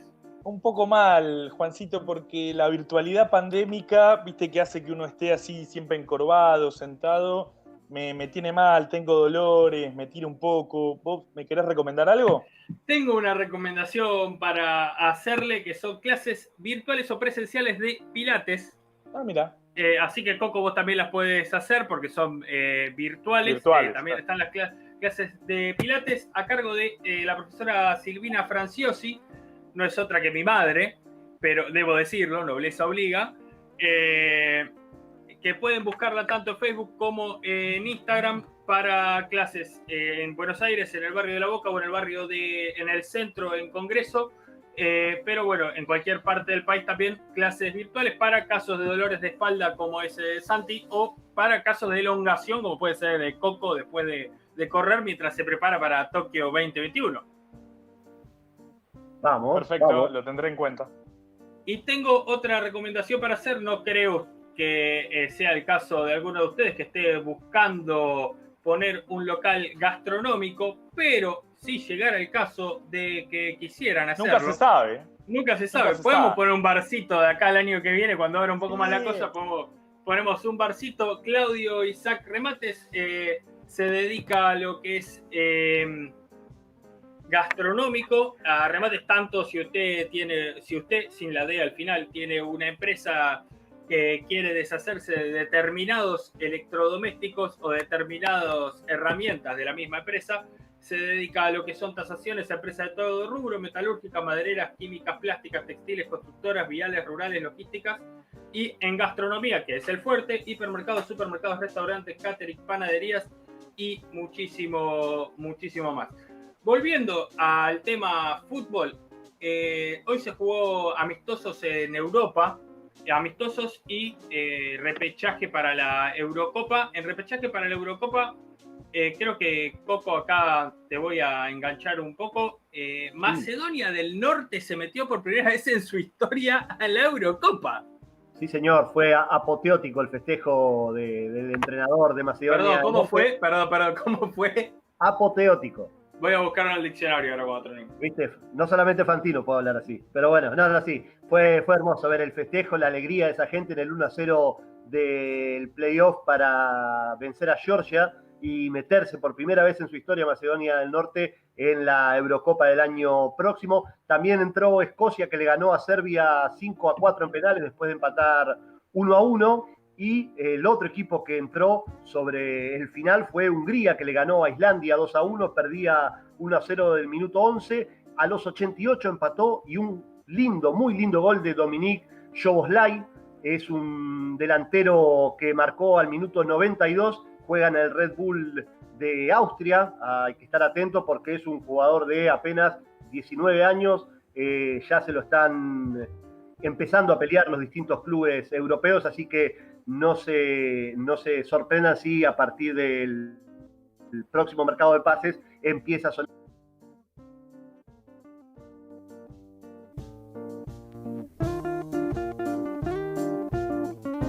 La mala para Hungría es que entrar en el grupo de la muerte va a estar con Alemania, Francia y Portugal, nada más y nada menos, pero bueno, lo importante era volver a meter a Hungría en una Eurocopa, así que en esas están los húngaros. Mientras nos vamos despidiendo, porque se viene la renovación de la alegría, se viene, acá Luquita festeja por el equipo, el combinado de Lionel Scaloni. Tengo un breve comentario más sobre lo que sucedió hoy en Europa. Jugaron un amistoso Croacia y Turquía. En el entretiempo salió Vida, no sé si recuerdan ese central de pelo largo rubio, porque tenía coronavirus. Hicieron el testeo y en el entretiempo se dieron cuenta de que tenía COVID. Ya había jugado todo el primer tiempo. No me quiero imaginar qué pasaría si eso hubiera sucedido acá en Argentina. Todo el periodismo que tiene la vara moral muy alta se estaría haciendo un festín en contra de la AFA. En el primer mundo también pasa, diría el ratón Ayala, no Fabián, sino el de la década del 70. Nos despedimos, nos vamos a ver a la selección argentina. Esto ha sido Lástima a Nadie, maestro. Nos escuchan, nos podemos poner en contacto el jueves que viene. Nos leen mientras tanto en lastimanadiemaestro.com. Seguimos vendiendo la revista Brasil 2014 en busca de la felicidad. Un abrazo para Cresta en la operación, un abrazo para Larita en la producción, un abrazo Coco, un abrazo Santi, un abrazo Luquita. Será hasta el jueves que viene. Tanto perro en cancha de bocha, el turquito se lastima en la neblina. Lástima Argentina, eres un bizcochuelo.